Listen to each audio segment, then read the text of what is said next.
Hare Krishna, everyone. Thank you for coming. So today we're reading from Srimad Bhagavatam, first canto. It's chant invocation. Om Namo Bhagavate Vasudevaya. Om Namo Bhagavate Vasudevaya. Bhagavate Vasudevaya. Om Namo Bhagavate Vasudevaya.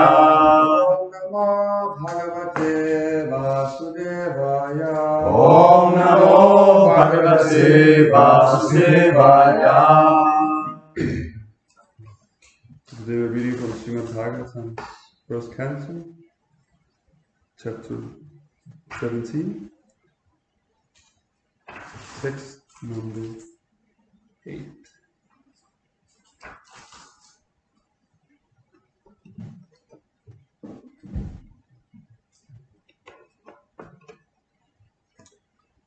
Go forward. Na Jatu Kaurava Indrana Dordanda Ararambhite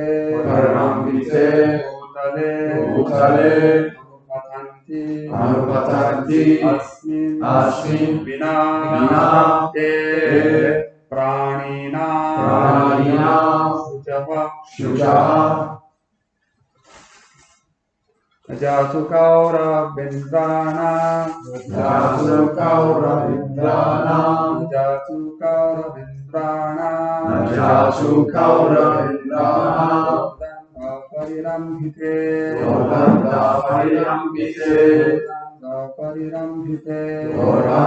Parirambhite Utalena Patanchasmin Bhutale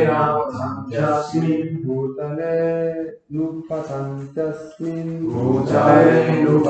pancasmin vinate praninam sutaha vinase pranam sucaha vinate praninam sutaha vinase pranam sucaha najatu kauravendranam najatu kauravendranam Danda parirambhite Danda parirambhite Bhutale nupatanchasmin Bhutale nupatanchasmin Vinate praninam sutaha Vinate pranam sucaha Natyatu kauravendranam Natyatu kauravendranam Danda parirambhite Danda parirambhite Bhutale nupatanchasmin Vinate pranam sucaha Natyatu kauravendranam Natyatu kauravendranam Danda parirambhite Danda parirambhite Bhutale nupatanchasmin Bhutale nupatanchasmin Vina praninam sucaha Vinate pranam sucaha Nayatu kauravendranam Natyatu kauravendranam Danda parirambhite Danda parirambhite Bhutale nupatanchasmin Bhutale nupatanchasmin Vinate praninam sutaha Vinate pranam sucaha Jonas? Na, not, Yatu, at any time. Kaurava Indranam the kings in the Kuru dynasty. Dordanda Strength of arms. Parirambhite, protected by. Bhutale, on the surface of the earth. Anupatanti, grieving. Asmin, up till now. Vina, save and accept. You. Pranina, of the living being. Sujaha, tears in the eyes. Translation and purport by His Divine Grace A.C. Bhaktivedanta Swami Srila Prabhupada Ki Jai. Now for the first time, in a kingdom well protected by the arms of the kings of the Kuru dynasty, I see you grieving with tears in your eyes. Up till now, no one on earth has ever shed tears because of royal negligence. Purport. The protection of the lives of both the human beings and the animals is the first and foremost duty of a government. A government must not discriminate in such principles. It is simply horrible for a pure-hearted soul to see organized animal killing by the state in this age of Kali. Mahārāja Parīkṣit was lamenting for the tears in the eyes of the bull, and he was astonished to see such an unprecedented thing in his good kingdom. Men and animals were equally protected as far as life was concerned. That is the way in God's kingdom.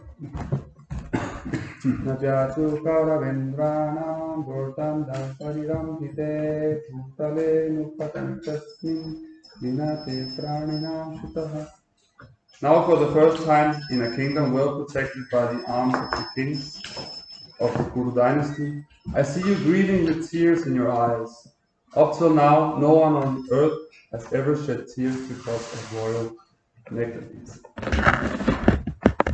Om Ajnana Timidandhasya Jnanam Jana Shalakaya Chakshurunmilitamena Tasmai Shri Gurave Namaha Shri Chaitanya Manobhishtam Stapitam Yena Bhutale Swayam Rupa Kadamayam Tadari Savadantikam He Krishna Karuna Sindhu Dinabantu Jagatpate Govesha Govika Kanta Raja Kanta Namostute Taptakanchana Gaurangi Radhe Vrindavaneshwari Vrishabhanusute Devi Pranamami Hari Priye Vanchakalpa Charubhyascha Kripa Sindhubhya Evacha Patitanam Pavanebhyo Vaishnavebhyo Namo Namaha Jai Shri Krishna Chaitanya Prabhu Nityananda Shri Advaita Gadadhara Sivasadi Gaura Bhaktavinda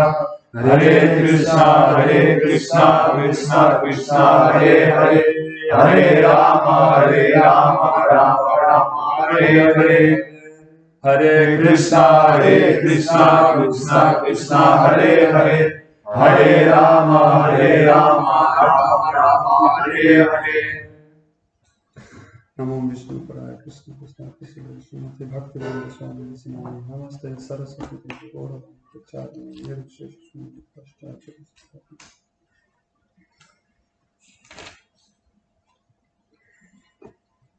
Hare Krishna everyone.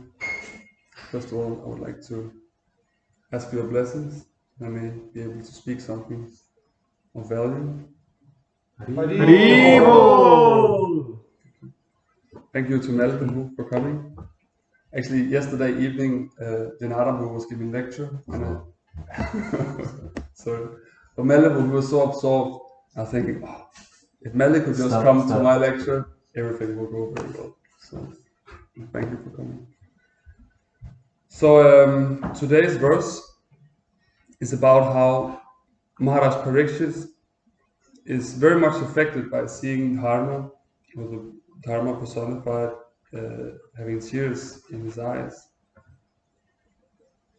It's the quality of a devotee and of a pious king to be very much affected when he sees adharma and when he sees suffering in the kingdom. Actually, it's something that's very difficult to tolerate for a pure-hearted person. Immediately, he will think, I need to fix this. Because he's paradukha dukhi, that he becomes sad when other people are sad. And then immediately you think, how can I help? So these kind of kings and leaders we don't see so much in today's world, because practically there are no qualified kshatriyas in this age of Kali. Because everyone are low-born. It said Kala Shudra Sambhava, that everyone is born Shudra, or lower actually, because Shudra is quite an elevated position in the Vedic system. If you meet a qualified Shudra, you will actually be impressed. He's like a very well-mannered person who's very service-minded and have actually a lot of good qualities. But today's people in Kali Yuga, they don't have so many good qualities. Actually, Kali Yuga is such a degraded time. It's said in the 10th verse of the first chapter in first canto Bhagavatam, Prayena Ayusha Shaka Kala Asmin Yuge Janaha Manda Sumanda Matayo Manda Bhagya Kupadrika. It said that it's in this age of Kali, everyone has Alpa Ayusha. They have very, very short lives. And they are Manda. They are very, very lazy. People in this world, they are extremely lazy in this age. Because you can even see it today, like we can look at it in our own hearts. We've been given this process of Krishna consciousness. But even though we've been given the absolute truth, for us it's even difficult to get up in the morning. We're so lazy, especially when it comes to spiritual matters. It is Manda Sumanda Matayo. That we're all misguided also. In this age of Kali, it's very, very difficult to find truth. We see that when it comes to religion, actually most religion in this age is cheating religion.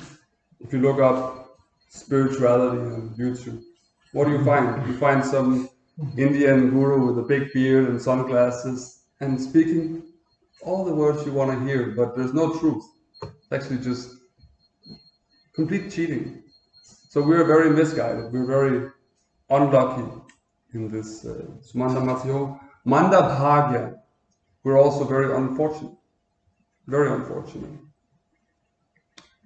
And he and extremely disturbed. Everyone in this age is so disturbed. Even if you practice meditation, you will still be a very disturbed person in this age. There's no way around it. So it's a very, very horrible age in many ways. Recently, I've been reading Mahārāja, specifically the Shanti Para, where Yudhishthira Maharaj, he's approaching Bhishma Dev, who's lying on this bed of arrows. And Yudhishthira Maharaj, he's quite disturbed because he feels very, very guilty that millions of people have died on the battlefield of Kurukshetra, so he could become emperor. That's quite something to have on your consciousness. So everyone died because of me, and I don't even feel like becoming king of the world. So I feel really, really bad. So I just want to go to the forest. He had some of the same arguments that Arjuna, that he just wanted to go to the forest. So Krishna, he told him, no, get your act together. You should go and talk to Bhishma Dev. Bhishma Dev, he's lying on this bed of arrows. Completely, pierced, you could say. So they come there to Bhishma Dev, and for 56 days, Bhishma Dev, he's instructing Yudhishthira Maharaj on the principles of religion, principles of dharma, and specifically how to rule, how to be a leader. And one thing that Yudhishthira Maharaj, he asked Bhishma Dev, he asked, is it the age that defines the king, or the king that defines the age? Are leaders in this age of Kali corrupt and degraded because it's the age of Kali? Or is it Kali Yuga because the leaders are degraded? And Bhishma Dev, he answers that actually it is the age of Kali because the kings are degraded. So we have the example of Lord Ramachandra. He came in the age of Treta Yuga. But it is said that when he was on the planet, it was practically Satya Yuga. Everyone had all good qualities, and there were no thieves, there were no rogues, no corruption. Everything was really nice. Called Ram Raja, the kingdom of Ram. So in this age, even in India, people talk about this, and that's one of their political arguments. That the politicians, they use this. We should have Ram Raja, the kingdom of Ram. But they just forget that you will not have the kingdom of Ram without Ram. So without God's consciousness, you can never have Satya Yuga on earth. So I would like to tell one story, which is also from Bhishma Dev, when he was lying on his bed of arrows. It's a story about a king. And this king, he was actually a very sinful king. So because of his sinful activities, he had to take birth as a jackal in his next life. You all know what a jackal is? It's kind of like a wolf or like a dog kind of like creature that just eats the remnants of other carnivores, other like predators. So for example, if you have a tiger who finds some animal, I don't know, horse, and eats it, and it doesn't want to eat some of the nasty organs, it just leaves it for the jackal. So being a jackal is a very low birth. Like being animal birth is very low, but jackal is even worse. So this king, he became a jackal in his next life. But because of the mercy of the Lord, he could remember his previous life. So he was lamenting so much. Oh, I used to be a king, I used to have so much facility, but now I'm in the body of a jackal. So he told himself, I'm gonna become a pious jackal. I'm gonna chant 16 rounds follow the 4 regulated principles. I'm gonna be vegetarian. Like I'm gonna speak only truth. So the other jackals, they thought he was a little strange. They were preaching to him, saying, Prabhu, why are you vegetarian? You're a jackal. You're supposed to eat like this rotten flesh. Like, why are you vegetarian?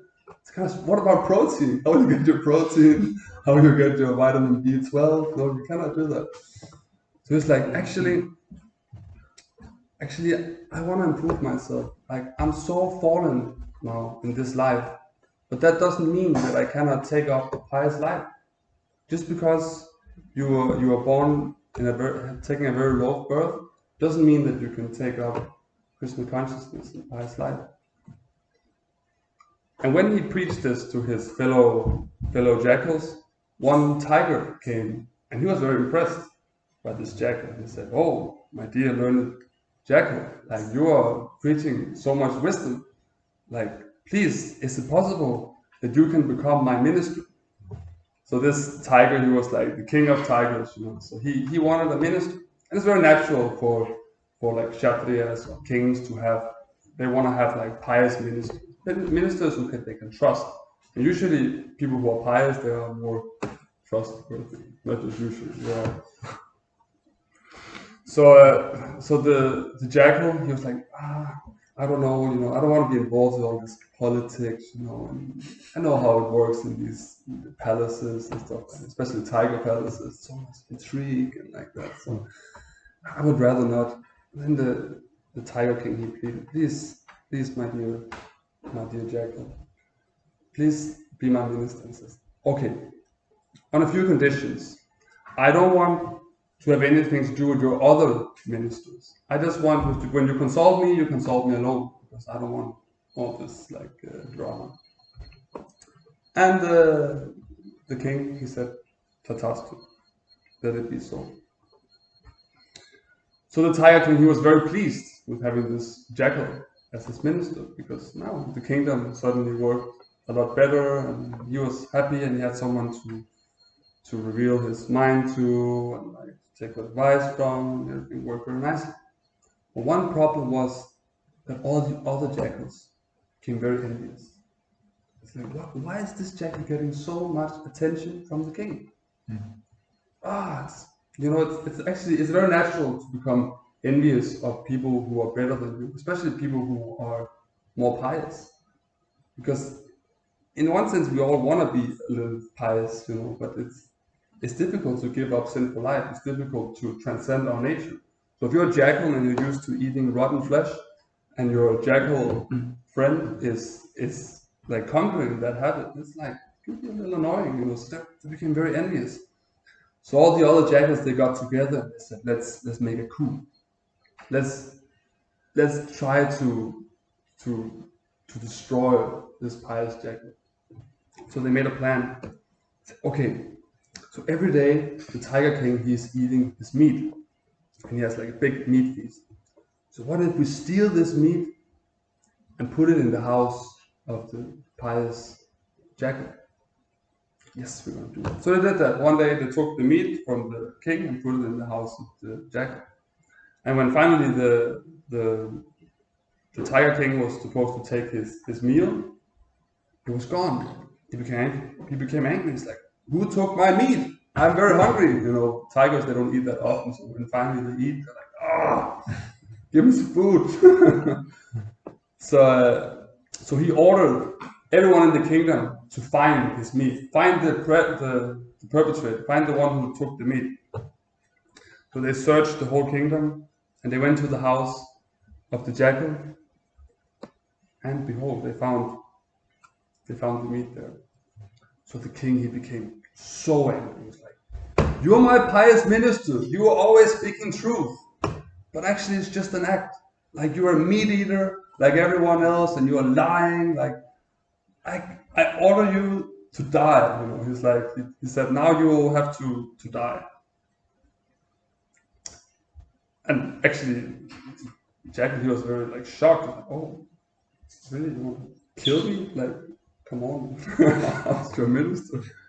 So, but before he could kill him, the mother of the Tiger King, came to the tiger and said, actually, before you order someone to die, or before you take sides in any conflict, you should always consult both sides and see what happens. So he did. He's like, okay, mother, yes, it's like in one sense a pious tiger king, so he listened to his mother. One should listen to his mother. Not necessarily do what she says, but at least listen respectfully. But he did what she said, so he asked the jackal, I'm sorry, my dear jackal, is it really true that you stole the meat? And the jackal said, actually, it's just the other jackals were very envious of me because we have such a close relationship. And, so they made this coup to blame me. And the tiger king, he felt really, really bad. So he said, my dear jackal, I'm very, very sorry. Could you please just again be my minister? And then the jackal said, no, actually now I cannot be your minister. Because at one point you didn't trust me. And at one point you tried to kill me. So our relationship is broken. This is a very traumatic experience for me and also for you.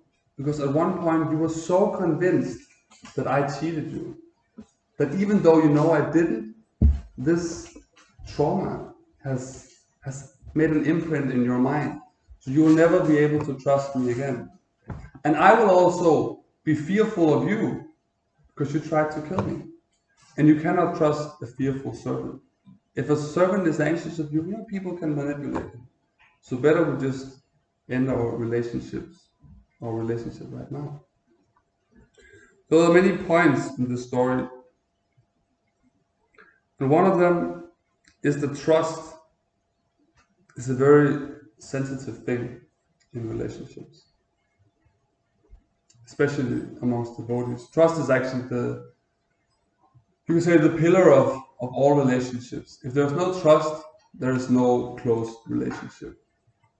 And trust is like a small seedling. When you grow a plant and the small seedling come up, you have to be very careful. You have to water it. You have to make sure it gets enough sun. No children step on it because it gets broken very, very easily. And once you kill the trust, it doesn't really come back. So in this age of Kali, in this age of Kali, we're so dependent on each other. In other ages, one could practice spiritual life alone. Actually, people did that. Sages went to the Himalayas and to the caves and meditated for thousands of years. Went to the forest and meditated and performed sadhana, bhakti yoga. But to this age, there is only Harinam Sankirtan. Sang means together, the congregational chanting of the holy name. And for that, we need relationships. We need close relationships to do that. There's no other way. So, our dear Srila Rupa Goswami, he has written the book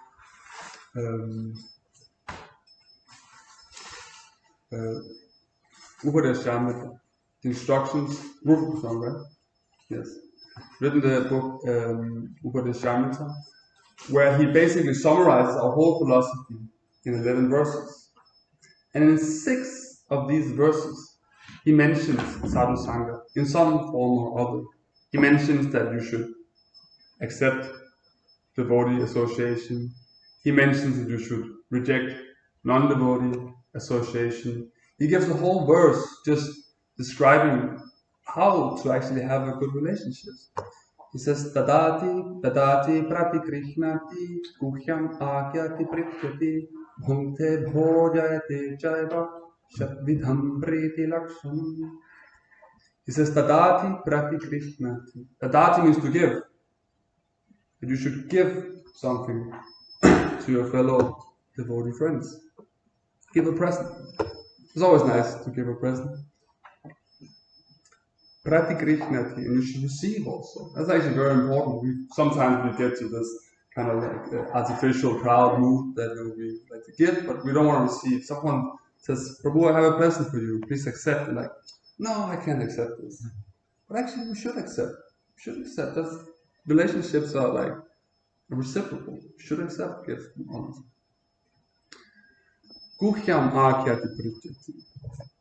So we should reveal our mind in confidence. This is very important. And it's something we should also be very careful with, because you cannot reveal your mind to everyone. But you should at least find one person that you trust. Actually, just need one. If you have one devotee friend who you can trust and reveal your mind to, you are considered to be very, very fortunate. And then also, you should listen to other devotees revealing their mind to you. It goes both ways. You should reveal our mind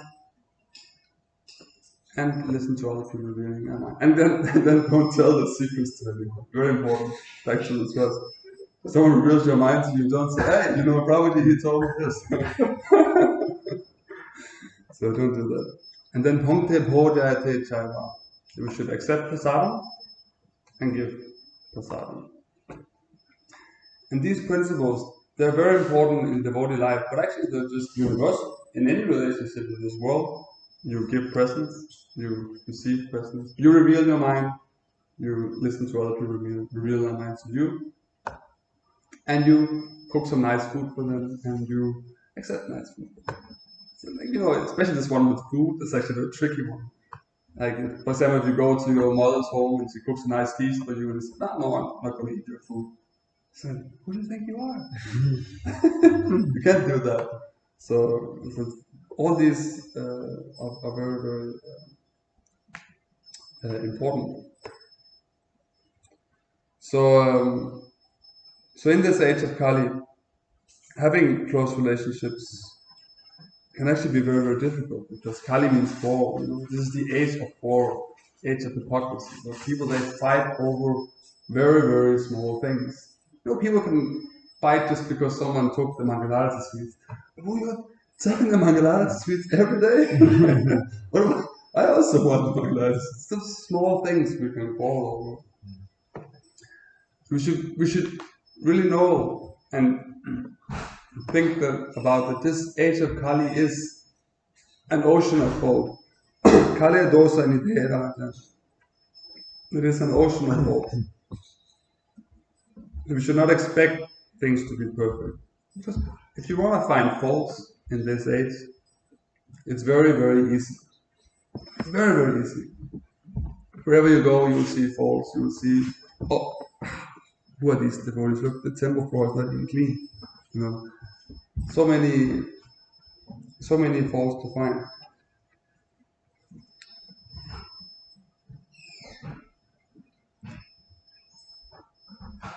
But sorry, we should learn to accept this. And yeah, because Kali Yuga is an ocean of faults, and whatever you do in this world, even if it's not Kali Yuga, it's going to be faulty. Krishna says, Sarvaramba hidoshina bhumenatme bhavita, that all endeavors in this world are covered by faults. So if someone is not making any mistakes, that means he's not doing anything. Because even if you're the most perfect person, you're gonna make mistakes. We should learn to tolerate each other and just see the good qualities in each other. We should not be like flies. We should be like honeybees. A fly usually just sees dirty things. You have a fly flying around. What does he see? He sees like stool, urine, wounds, sores. Sees all these natural things and doesn't see all the nectar. A honeybee just sees the flowers. Oh, flowers. So we should be like honeybees. When we look at the devotees, we should focus on their good qualities, and that actually makes life very ecstatic. You probably all know, have some experience with depressed people. But whatever whatever you talk about, they always say, oh, but this sucks because that and that, always negative. Those people, they're horrible to be around, and they suffer like anything. But if you can just change that, everything becomes nice. You become a pleasant person. You become happy. It's much easier to become Krishna conscious. You commit less offenses. But it's actually a challenge in this age of Kali because there are so many faults. So I think I'll stop here and ask if there's any questions, comments, donations. How to be Krishna in the center of relationships? Because I feel sometimes, that's just my guess. How to keep Krishna in the center? What's that?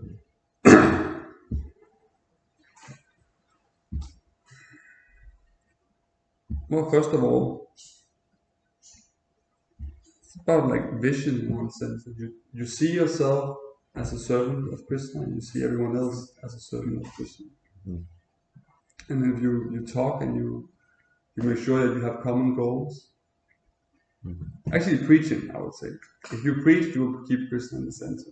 You forget about yourself and you just think about others. And then naturally you become Krishna conscious. If you engage in preaching, I don't know, it kind of just solves the whole thing. Sometimes it's difficult to explain, you have to feel it. If you just take care of one person, try to give him Krishna, try to push him closer to another devotee, you just see how you see Krishna, and then you think, oh, this person is a servant of Krishna, but he forgot, try to do that. And naturally you forget about yourself, that makes you happy. You do something good for others, that makes you happy. And you see everything connected, that makes you Krishna conscious, and Krishna becomes in the center. And that's what we're preaching. Because I have some experience that I have maybe what I think is deep relationship, but where I think I am the center in the sense that I can maybe save this person. Like I had this ex-girlfriend that was troubling me a lot, and I feel at some point it just becomes very impossible because Krishna is not there. So, but I also understand that it's good to have compassion and actually feel you want to take responsibility for another person's problems in one sense. But how to do this, but in the same way, understand that ultimately Krishna is the one who saves us and makes the real difference. Yeah. How to balance, actually have genuine compassion and being personal, but also understanding that Krishna is the one who actually. Yeah, it takes practice. Of course, it takes practice. For us in the beginning, it's not pure, but we try. That's why if you just think about this one of preaching, yes. Like how can I make this person Krishna conscious? And some people you cannot really make Krishna conscious. Most people you cannot. So you can at least give them some bhakti sukriti. You can give them some prasadam. You can make them chant the holy name. Is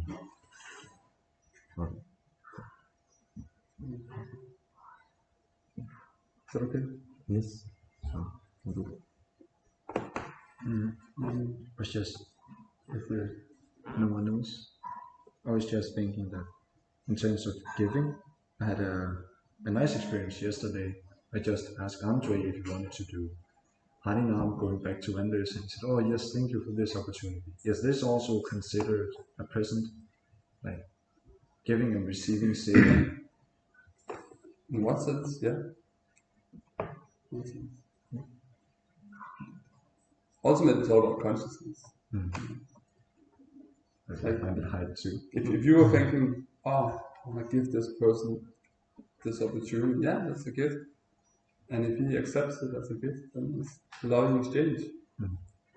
So, it doesn't have to be like a thing, like made of material elements. A good question. If I'm not mistaken, Srila Prabhupada said all devotees should be, in first step, they should be lady and gentlemen. What his mean? ladies and gentlemen. Yes, yes. I don't know specifically this case, but I assume he means that we should become cultured. You know, we should become cultured. We should become gentlemen, because without being a gentleman, you cannot really know Krishna.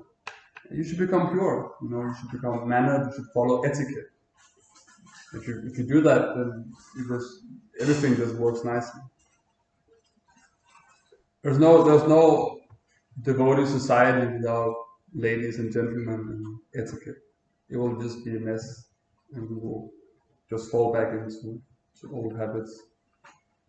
So first you become cultured, first you become conscious, and then you become Krishna conscious. That's like the platform, you know. Being cultured, being sattva, that's the platform from which we can become Krishna conscious. So if you don't become gentlemen, then there's no Krishna conscious. Why I ask? Because sometimes we speak about something very small, but don't about myself. But I don't know how to very simply think. But we speak about more philosophy and something else. But some easy thing we don't know how to do. That's why I ask this question. This is a good point. Like, I know many temples, the first things you learn is not so much philosophy. Okay, you learn, I am the soul, God exists. Yeah, this material world is God's energy, and I'm a servant. You know, basic philosophy you learn. And then what do you learn? You get the Bhakta program, where you learn etiquette. You learn how when you wake up in the morning, you take a shower, you shave, you brush your teeth, all these things, you become nicely mannered and cultured like that. Because without that, you will never be able to grasp anything deep. Like, you cannot understand. Like Prabhupada said, you shouldn't read past the first 2 cantos if you don't follow 4 regulative principles. First 2 cantos everyone can read, but beyond that, you should actually follow all the principles, because else you will misunderstand. Maybe we can do this small practice thing. We find some time and some Prabhu who is interesting, you can explain some thing, because I have some question about some morning ritual, some maybe if somebody interesting too, we can do this practical lesson. Back to class. Yeah, I think it's a good idea. Because I have some question. I am never living in battle. I understand something, but I should know exactly it's true or not true. Yeah. Yeah. So one thing you can do, you can write down all your questions. Yeah. And then maybe we can have some bhakti classes. I think it's a very good idea. Yeah. Because when we live in a temple, it's very important have some rules in this place and do this. I think.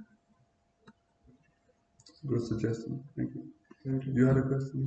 Yes, thank you for the great explanation. I heard that Srila Prabhupada said that for principles, it is principles of pure life, just the pure life. And for principle plus Mahamantra, it is spiritual life. Yeah. It's a good point. Actually, if you go to India, you will find villages where everyone, they follow the 4 regulative principles. Or most people do, but they don't necessarily chant Hare Krishna. Don't necessarily worship Krishna, because they're just naturally pious. That's a good point. So my point was just that you need the pure life in order to actually understand deep Krishna conscious philosophy. But then again, like you say, you will not be able to understand if you don't chant at the same time. So it goes together. Regulative principles, pure life, chanting to like clear up your mind even more and get some devotional, what do you say, credits or foundation, and then you can understand philosophy, and then you will be able to chant better, And then you understand even more philosophy, and you can practice it more like that. So we cannot neglect anything. We cannot neglect the pure life and just chant. We cannot just live a pure life and not chant. So it all goes together. It was a good point. Thank you.